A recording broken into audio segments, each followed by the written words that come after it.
New York lies admits woke ideology is losing its grip on the country.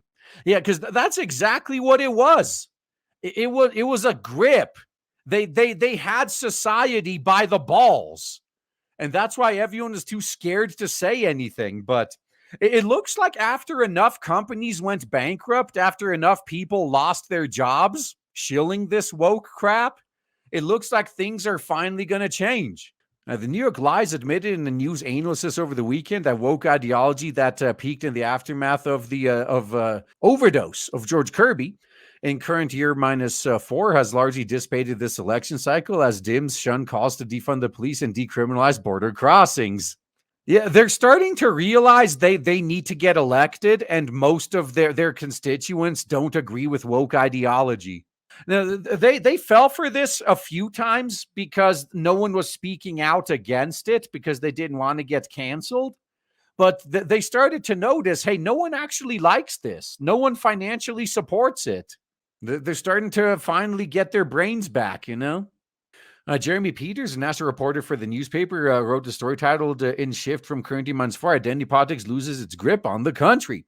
Peters noted in the analysis that Vice President Come Swallow What Heals Up Kamala Harris, the Democratic nominee, is boasting about protecting her home with a Glock, proclaiming her patriotism and campaigning with Republicans like Liz Cheney. Who the hell considers Liz Cheney a Republican? There's not a single Republican out there who would list Liz Cheney as a Republican. Come on. Only Democrats would be dumb enough to believe that Liz Cheney's a Republican. Seriously? Oh, and funny thing about Heels Up Harris, by the way, you do know it's the vice president that has to sign off on the vote, right? So she has to validate her own loss. Oh, that's glorious. During this erection, Harris has been reminding voters of drug dealers she put in prison when she was prosecutor in California. So why haven't you been doing any of that while you were vice president, though? Harris also has displayed a change in tone on gender identity issues. Too little, too late.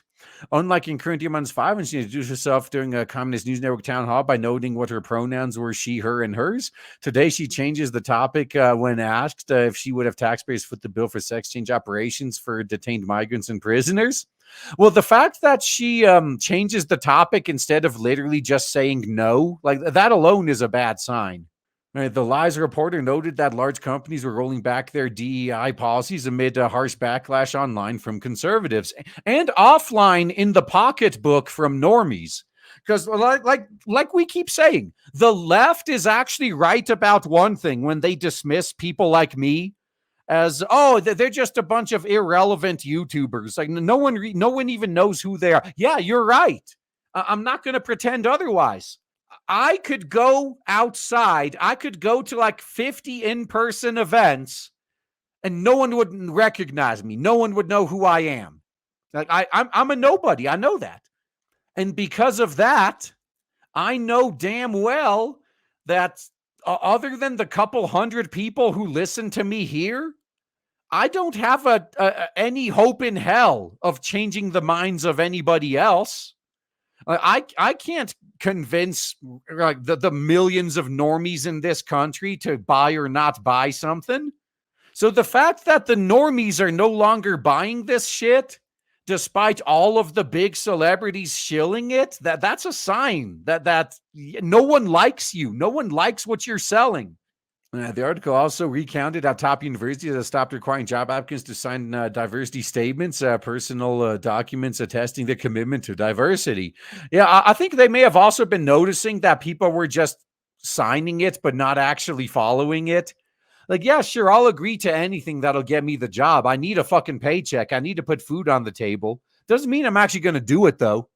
Even terms like Latinx are no longer required to as references to Latinos. Peters cited polling from current year -4 and this year, which showed that less than 5% of Latinos had used the gender neutral term because it's literally a butchering of their language, maybe.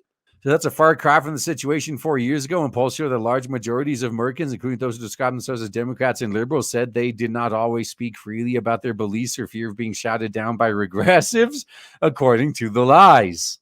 Yeah, now people are a lot more likely to actually say something, because the woke have done so much damage. Everyone's distancing themselves from them. What seems to have shifted is that people now acknowledge that certain identity-focused regressive solutions to injustice were never broadly popular. Oh, now, okay, this, you know what this is?